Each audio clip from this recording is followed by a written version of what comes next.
Assalamualaikum, halo teman-teman semua. Selamat datang di Polaroid Podcast Al-Azhar Oke untuk Indonesia.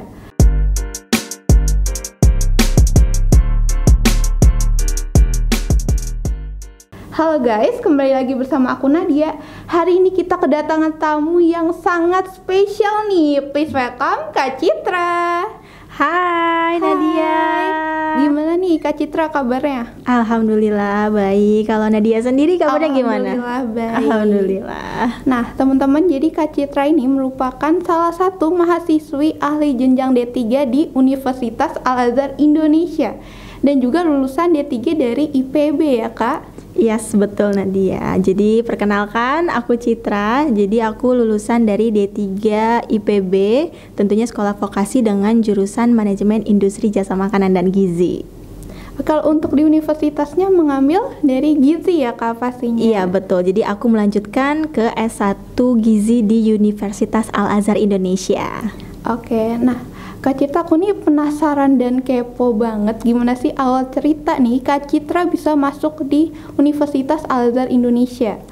Oke, jadi awal ceritanya ya, karena memang aku kan sering bikin konten gitu. Jadi aku mengajak nih teman dekat aku untuk ikutan bikin konten gitu. Nah, dari situ kita ketemu, terus kita ngobrol-ngobrol. Nah, akhirnya dia cerita tuh kalau misalnya dia melanjutkan untuk alih jenjang ke S1 Universitas Al-Azhar Indonesia. Nah, mereka tahu itu dari sosialisasi Universitas Al-Azhar Indonesia ke IPB.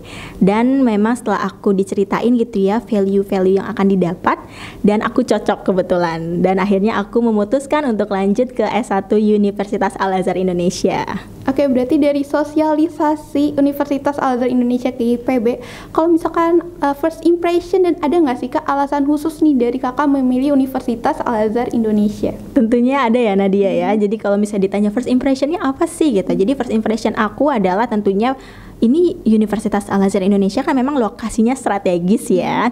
Jadi aku memang sering ngelewatin universitas ini, dan first impression aku adalah kampusnya proper banget, megah banget. Jadi sangat menarik perhatian tentunya. Terus yang untuk alasan-alasan khususnya ya, yang pertama memang uang kuliah tunggalnya. Terus yang kedua adalah waktu pendidikan yang ditempuh, terus juga fleksibilitasnya, dan yang keempat adalah kualitas dari dosen pengajar. Wih, berarti banyak banget nih keunggulan dari Universitas Al-Azhar Indonesia. Tadi dijelasin sedikit nih sama Kak Citra, kalau misalkan uang kuliah dan juga waktunya tuh lebih singkat ya. Boleh dijelasin dikit nih Kak, kayak gimana nih maksudnya? Oke, jadi kalau misalnya uang kuliah tunggalnya menurut aku ya ini sangat terjangkau loh Nadia. Terus juga untuk waktu pendidikan yang ditempuh juga cuma 1,5 tahun. Yang aku pikirin di sini adalah kalau misalnya kampus-kampus lain gitu ya, lebih dari 2 tahun untuk melanjutkan dari D3 ke S1 gitu. Terus juga fleksibilitasnya juga memang disesuaikan nih, apalagi kan aku juga sambil bekerja ya, jadi sesuai tuh, jadi nggak memberatkan sama sekali. Jadi hybrid jatuhnya, ada online ada offline gitu. Terus kalau misalnya kualitas dosen tentunya sangat berkualitas ya, dosennya juga sudah menempuh pendidikan yang lebih tinggi untuk menjadi dosen, seperti itu. Oke, baik. Nah, tadi singgung sedikit bekerja ya. Kak, yang aku nih sebelumnya udah kepoin juga nih Instagramnya dari Kak Citra. Dan aku baca nih kalau misalkan Kak Citra ini bekerja sebagai senior nutritionist dan juga content creator. Wah, ini bisa diceritain sedikit Kak, ini jadi double job nih Kak. Wow, keren banget nih. Oke, jadi kalau misalnya cerita tentang pekerjaan aku ya, memang aku saat ini menjadi senior nutritionist di salah satu perusahaan FMCG di Indonesia. Itu perusahaan yang bergerak di bidang makanan dan minuman. Dan untuk pekerjaan aku sebenarnya menjadi senior nutritionist adalah aku memegang klien untuk klien-klien yang dengan berat badan obesitas, lalu aku menjadi konselor gizinya gitu ya, aku memberikan konseling. Terus alhamdulillah gitu ya, diet menurunkan berat badan yang aku kasih itu berhasil di mereka semua gitu.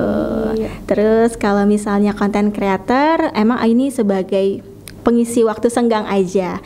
Kalau misalnya content creator sekarang memang aku masih fokus di fashion dan skincare, tapi aku udah mulai menyisipkan gitu ya untuk mengedukasi tentang gizi gitu, Nadia. Berarti rata-rata klien Kak Citra ini kalau misalkan pengen diet, alhamdulillah sukses semua ya Kak. Iya, bolehnya mungkin buat teman-teman di rumah yang lagi pengen diet nih langsung aja kontak Kak Citra ya buat konsultasi diet.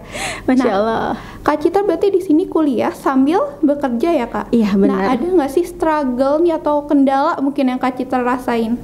Tentunya ada ya Nadia, kalau misalnya ditanya struggle ya. Yang pertama tentunya utamanya nih kalau misalnya yang aku rasain adalah struggle antara membagi waktu bekerja dengan kuliah gitu. Apalagi kan memang kalau misalnya bekerja itu dari bener-bener dari jam 8 sampai dengan jam 5. Nah lanjut lagi tuh kuliah. Nah awal-awal tuh aku masih beradaptasi gimana sih nih biar cara mengatur waktunya. Tapi sekarang alhamdulillah aku sudah bisa beradaptasi dan udah cari celah-celah gitu. Berarti ada celah-celah khusus ya Kak? Bener. Nah mungkin ada sedikit nih tips buat dari Kak Citra buat teman-teman di rumah yang mungkin sekarang lagi kuliah sambil bekerja juga, tips membagi waktu yang baik nih seperti apa sih Kak Citra? Oke, kalau misalnya ditanya tipsnya ya, menurut aku itu tuh sebenarnya kita setiap orang memiliki 24 jam yang sama. Tapi nggak semua orang bisa memiliki 24 jam yang bisa maksimal dalam melakukan kegiatan sehari-hari. Jadi gini, aku kalau misalnya pagi gitu ya, pagi memang dari pagi sampai sore itu memang bekerja. Nah, biasanya kalau misalnya ahli jenjang di S1 di Universitas Al-Azhar Indonesia itu memang sangat fleksibel. Jadi aku setelah selesai bekerja, aku langsung lanjut kuliah mengerjakan tugas, terus juga biasanya ada kelas malam gitu.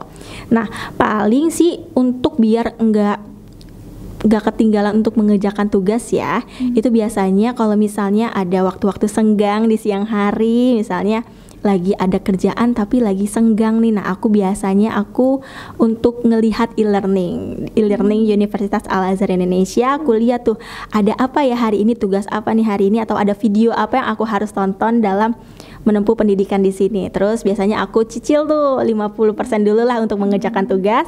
Nah biasanya malamnya aku lanjutin. Jadi kan nggak terlalu berat ya. Nah di situ sih menurut aku bisa dicicil-cicil gitu mengerjakan tugasnya biar nggak kerasa berat banget pas di malam harinya gitu Nadia. Benar banget, berarti dicicil ya Kak? Yes, benar. Jadi jangan satu numpuk. Biasanya kan kalau kita tuh suka kan? Ntar deh, besok deh, ntar lama-lama jadi numpuk terus akhirnya nggak kekejar. Iya benar, biasanya juga ditumpuk-tumpuk malah lupa tuh, biasanya tuh banyak kayak gitu. Oke, nah kalau menurut Kak Citra nih, seberapa penting sih Kak untuk melanjutkan kuliah nih dari D3 ke S1? Nah kalau misalnya ditanya penting apa nggak pentingnya, itu sebenarnya balik lagi ke preferensi orang tersebut ya. Ada orang yang sudah merasa puas kalau misalnya udah menempuh D3, atau memang ada beberapa pekerjaan yang menuntut untuk selesai di jenjang S1, atau juga sesuai juga dengan tujuan profesinya, entah dia mau masuk profesi dietesian misalnya gitu ya, mau nggak mau gitu ya masuk ke sarjana gizi gitu. Nah kalau menurut aku, kalau ditanya penting apa nggak penting, jawabannya adalah penting, karena memang apalagi ini ilmu kesehatan yang mesti di upgrade terus, mesti kita up to date terus. Jadi kita mesti menempuh pendidikan S1 biar lebih konkret gitu ilmu-ilmu yang kita dapatkan, dan kita terus tahu ilmu-ilmu yang saat ini ada. Berarti penting ya Kak pastinya untuk menambah ilmu juga. Kalau misalkan dari skala prioritas nih, menurut Kak Citra dari 1 sampai 10 seberapa penting sih nih Kak? Pentingnya tuh 10 sih. 10? Iya, karena memang kita kalau di ilmu kesehatan ya, apalagi gizi kan termasuk ilmu kesehatan, itu kita mesti update terus ilmu-ilmu yang ada, yang terbaharui gitu. Ya pagi ilmu kesehatan pastinya akan terus berkembang. Bener, ya Kak Nadia. Nah pasti ada penyakit baru atau ada cara baru lain untuk mencegahnya. Ya, cara penanganan yang baru, benar. Yang baru. Oke, kalau dari Kak Citra nih, gimana sih Kak kesan selama Kak Citra berkuliah di Universitas Al-Azhar Indonesia? Jadi kesannya itu sebenarnya indah sih, karena memang yang tadi aku sebutin fleksibel, terus UKT-nya juga terjangkau, dosen-dosennya juga berkualitas. Jadi so far kesannya adalah indah lah. untuk berkuliah di Universitas Al-Azhar Indonesia. Wow, indah ya Kak. Yes. Nah mungkin ada nih satu pesan dari Kak Citra untuk teman-teman di rumah nih yang saat ini mungkin pengen melanjutkan D3 K1-nya atau teman-teman yang ingin kuliah di Universitas Al-Azhar Indonesia pastinya. Oke, jadi pesannya adalah jangan pernah puas dalam menuntut ilmu gitu. Jadi jangan pernah puas, harus terus dikejar ya Kak. Yes, harus terus belajar, jangan sampai pernah puas untuk mendapatkan ilmu pengetahuan yang terbaru. Baik, terima kasih banyak Kak Citra sudah hadir dalam kegiatan Polaroid pada hari ini. Semoga nih ilmu dari Kak Citra, sharing informasi dari Kak Citra hari ini bisa bermanfaat nih untuk teman-teman yang di rumah. Amin, amin. Oke, mungkin ada sedikit pesan dari aku buat teman-teman di rumah. Kesuksesan bukanlah sebuah kebetulan, pasti ada pengorbanan, rasa sakit, dan juga ketekunan di dalamnya. Untuk itu jangan pernah menyerah, terus semangat untuk mengejar mimpi dan cita-cita. Nah teman-teman, saat ini buat kalian yang ingin kuliah di Universitas Al-Azhar Indonesia, kepoin terus sosial media kami di @daftaruai untuk Instagram, dan kami juga ada websitenya nih di penerimaan.uai.ac.id. Dan jangan lupa untuk komen, like, dan subscribe channel YouTube Daftar UI, dan nantikan terus Polaroid episode selanjutnya karena kami akan terus menghadirkan narasumber yang informatif pastinya. Sampai jumpa di Polaroid selanjutnya. UI selalu di hati. Assalamualaikum, dadah.